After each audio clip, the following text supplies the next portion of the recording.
What about what's happening right now in Brazil, where protests are continuing over the legislature's vote to suspend President Dilma Rousseff and put her on trial? Now El Salvador has refused to recognize the new Brazilian government.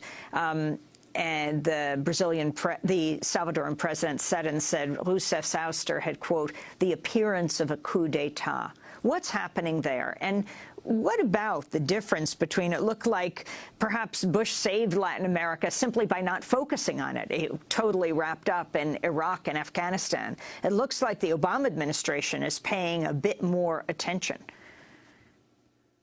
Well, I don't think it's just a matter of not paying attention. Latin America has, to a significant extent, liberated itself from foreign, meaning mostly U.S. domination, in the past 10 or 15 years. That's a dramatic development in world affairs. It's the first time in 500 years. It's a big change. So the so-called lack of attention is partly the fact that the U.S. is kind of being driven out of the hemisphere, less that it can do. It used to be able to overthrow governments, carry out coups at will, and so on. It tries. There have been 3, maybe, depends how you count them, coup attempts this century. One in Venezuela in 2002 succeeded for a couple of days, backed by the U.S., overthrown by popular reaction. A second in Haiti, 2004, succeeded. The U.S. and France, Canada helped, kidnap the president, send him off to Central Africa. It won't permit his party to run elections. That was a successful coup.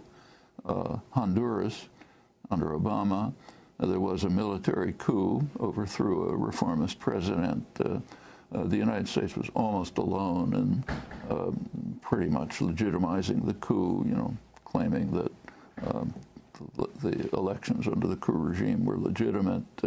Honduras, always a very poor, repressed society, became a total horror chamber. Huge flow of refugees. We throw them back in the border, back to the violence which we helped create.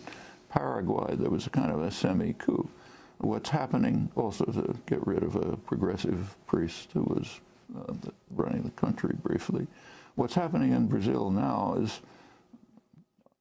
is extremely unfortunate in many ways. First of all, there has been a massive level of corruption. Regrettably, the Workers' Party, Lula's party, which had a real opportunity to achieve something extremely significant and did make some considerable positive changes, nevertheless joined the rest, the traditional elite, in just wholesale robbery. And that should be punished. On the other hand, what's happening now, what you quoted from El Salvador, I think is pretty accurate. It's a kind of a soft coup. The elite detested the Workers' Party and is using this opportunity to get rid of the party that won the elections. They're not waiting for the elections, which they'd probably lose, but they want to get rid of it, exploiting an economic recession, which is serious, and the massive corruption that's been exposed. But as even the New York Times pointed out, Dilma Rousseff is maybe the one leading politician who hasn't stolen in order to benefit herself. She's being charged with manipulations in the budget, which are pretty standard in many countries, taking from one pocket and putting into another. Maybe it's a misdeed of some kind, but certainly doesn't justify impeachment. In fact, we have the one leading politician who hasn't stolen to enrich herself, who's being impeached by a gang of thieves who have done so. That does count as a kind of soft coup. I think that's correct.